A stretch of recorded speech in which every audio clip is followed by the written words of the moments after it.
Hey, I'm Johnny Stepter, the editor of Powder Magazine. I'm with Scot Schmidt, and today we're previewing The Rise presented by the North Face, Episode 1, The History of Free Skiing by Teton Gravity Research. Scott, you obviously had a big hand in coining the whole term free skiing, and that derived out of the hot dog days with Wayne Wong. Talk about your first kind of introduction to what is now called free skiing. Wow, yeah, you're going back quite a ways there for me. For me, it was when I first landed in Squaw Valley in the late 70s. And there was just a rat pack of long-haired speed skiers back in the day there, just hitting the mountain on 220s with downhill poles, dropping into the tube on the Palisades and going 80 miles an hour out into the bowl. And that was the scene. So a lot of people point to Blizzard of Oz, of course, as the original kind of extreme skiing movie, if you will. I know you may not like that term, but we lived with the extreme skiing thing for a long time. The coin, the phrase, Definitely.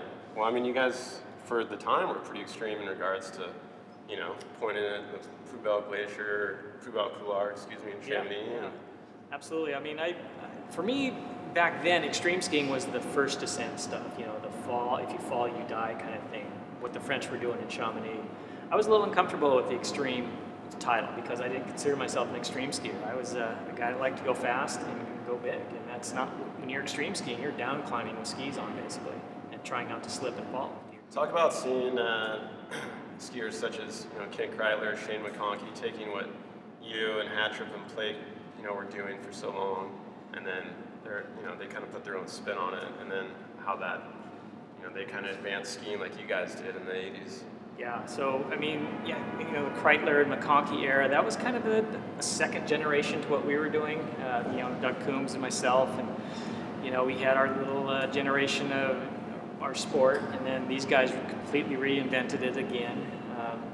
Guys like Seth Morrison, taking those cliff jumps that we were doing and then doing a Lincoln loop up. I was like, what? Yeah. So it just kept, and it hasn't stopped. It just keeps going. At the time, could you ever envision anyone taking off or landing backwards? No, I mean, come on. It was like, I couldn't even imagine flipping because, I was a racer.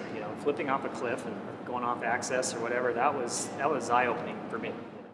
Is there one kind of technology in your mind that's allowed these guys to do certain things that you weren't able to do? Absolutely. I mean, the evolution of the ski itself has changed the game completely. I mean, back when we were doing it skiing, dropping in on those skinny skis, it was tricky. And you had to have a lot of skill to go that fast in variable conditions. Now, anybody can go 80 miles an hour out into the bowl on those things.